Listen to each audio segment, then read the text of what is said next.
नमस्कार, मैं अशोक व्यास हूँ और पिछले दिनों मुझे आगरा जाने का अवसर हुआ। कार्यक्रम था आगरा में कन्हैयालाल माणिकलाल मुंशी हिंदी और भाषा विज्ञान विद्यापीठ की तरफ से डॉक्टर भीमराव अंबेडकर विश्वविद्यालय आगरा में जो है, उन्होंने Gurukul UK, London, Heramb art and culture centre New York, Akhil Vishwa Hindi Samiti Canada और Om Arham social welfare foundation Madhya Pradesh के साथ संयुक्त तत्वावधान में एक 2 दिन की अंतर्राष्ट्रीय उद्योग संगोष्ठी का आयोजन किया था। इसका विषय था संस्कृत शतक काव्य परंपरा में मुनि श्री प्रणम्य सागर विरचित गौ वैभव शतकम का स्थान।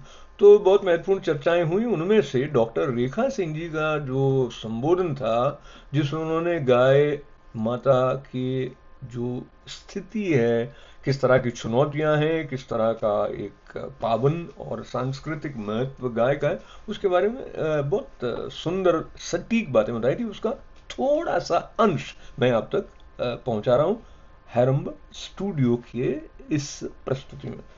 आप पर सनातन संस्कृति सुने में गाय दान और की जो परंपरा है, गाय के दान को सर्वश्रेष्ठ दान कहा जाता है।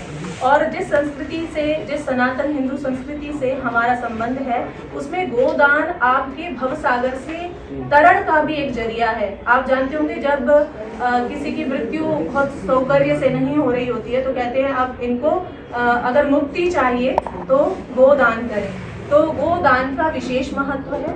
महाभारत में एक उद्धरण आता है, एक श्लोक है, दानानामपि सर्वेषां गवां दानं प्रशस्यते, गावः श्रेष्ठाः पवित्राश्च पावनं एतदुत्तमम्। कि जो सारे दान है उसमें गाय का दान प्रशंसनीय दान है, क्योंकि गाय क्या है, श्रेष्ठ है, गाय पवित्र है, इसीलिए इस दान को पावन कहा। जैसे डेली आ रहा है, we will be on second number and some day we will be on the top. तो ये भयावह स्थिति है कि जहां हम माता कह रहे हैं उसको, और वहां उसके गोमांस कैसे आएगा, गो हत्या से आएगा, गाय के जो वंश है उनकी समाप्ति से आएगा। इवन मुझे लगता है कल या परसों के पेपर में ही मथुरा के आसपास निकट कोई क्षेत्र था जहां 20 गायें मरी हुई मिली और उसमें हिंदुओं ने आक्रोश इत्यादि जताया।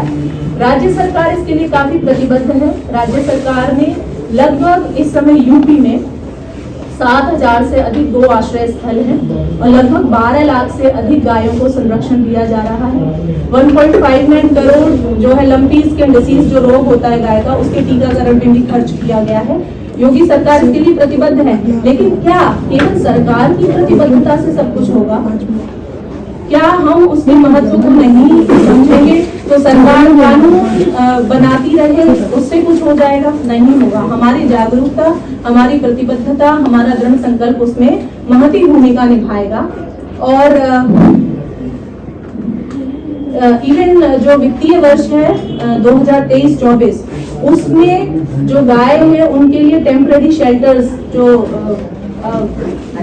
अल्पकालिक जो शरण स्थल हैं, उनके लिए 125 करोड़ का बजट भी प्रदान किया गया है सरकार की तरफ से। और 1952 में राष्ट्रीय स्वयंसेवक संघ ने जो गाय है उनकी गोवंश की हत्या पर कानून द्वारा प्रतिबंध लगाने की मांग के समर्थन में लगभग 2 करोड़ हस्ताक्षर कराए थे।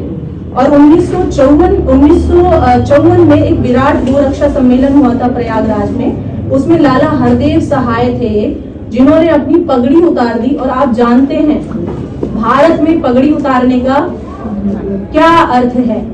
उन्होंने अपनी पगड़ी उतारते हुए ये शपथ ली कि जब तक स्वतंत्र भारत में गौ हत्या का जो ये पाप है, इससे मुक्ति नहीं मिलेगी, ये नहीं मिटेगा, मतलब गाय की हत्या बंद नहीं होगी, तब तक मैं पुनः पगड़ी धारण नहीं करूंगा। तो इसी प्रकार के दृढ़ संकल्पों की आवश्यकता है। ऐसा नहीं है गो रक्षा के लिए, गो संरक्षण के लिए जागृति अभियान नहीं चल रहे हैं। हमारे बहुत नजदीक परय में भी दीनदयाल कामधेनु गौशाला है, जहाँ पर अनेक गायें संरक्षित हैं, सुरक्षित हैं, उनके भरण पोषण इत्यादि का ध्यान रखा जाता है।